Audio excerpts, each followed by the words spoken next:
नमस्ते दोस्तों। क्या आपको कभी डर लगा है कि कोई झूठा केस दर्ज करवाकर पुलिस आपको गिरफ्तार कर लेगी, खासकर गैर जमानती अपराध में यानी कि नॉन बेलेबल ऑफेंसेस में? अगर हाँ, तो आज का ये वीडियो जो है वो आपके लिए लाइफ सेवर साबित हो सकता है, क्योंकि आज मैं इस वीडियो में बात करूंगी अग्रिम जमानत यानी कि एंटीसिपेटरी बेल की, जो गिरफ्तारी से पहले ही आपको सुरक्षा देती है। सबसे पहले हम समझते हैं कि अग्रिम जमानत एंटीसिपेटरी बेल होती क्या है। अग्रिम ज़मानत या कहीं पूर्व ज़मानत या कहीं एंटीसिपेटरी बेल, ये वो ज़मानत है जो गिरफ्तार होने से पहले दी जाती है।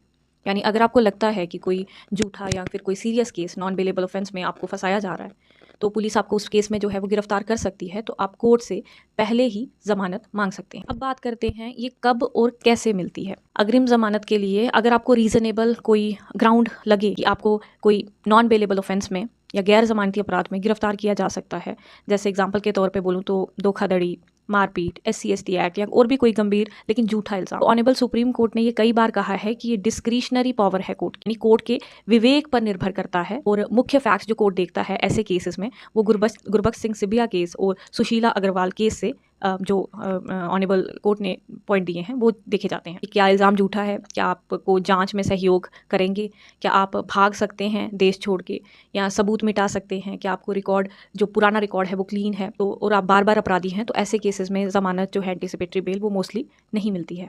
अब सबसे इंपॉर्टेंट है एंटीसिपेटरी बेल कैसे ले। सबसे पहले तो एक अच्छे से क्रिमिनल लॉयर से मिले, जो एडवोकेट हैं आपके, वो आपके फैक्ट्स के आधार पर एक एप्लीकेशन रेडी करेंगे, ड्राफ्ट करेंगे। उस एप्लीकेशन में लिखा क्या जाता है, पहले तो FIR की कॉपी अगर आपके पास है तो, क्यों गिरफ्तारी का डर है आपको, क्यों झूठा केस है ये, और आप कोर्ट के हर आदेश का पालन करेंगे, ये अर्जी में मेंशन होता है। फिर अर्जी दाखिल की जाती है, पहले सेशन कोर्ट में ज़्यादातर वही पहले ट्राई किया जाता है। अगर वहाँ से रिजेक्ट हो जाए तो फिर हाई कोर्ट में चला जाता है, कोर्ट सुनवाई करता है, पब्लिक प्रोसिक्यूटर जो है उनकी भी सुनी जाती है। अगर कोर्ट मान जाए तो इंटरिम यानी कि टेम्पररी या फाइनल एंटीसिपेटरी बेल जो है वो मिल जाती है। जमानत मिलने पर आप पुलिस को जमानत का ऑर्डर दिखाकर बच सकते हैं। जमानत मिलने पर भी कुछ शर्तें जो हैं वो लग सकती हैं, जैसे पुलिस जांच में पेशी होना, जब भी पुलिस आपको इन्वेस्टिगेशन के लिए बुलाएगी आपको पेश होना पड़ेगा, आप देश छोड़कर नहीं जा सकते, गवाहों को प्रभावित नहीं कर सकते।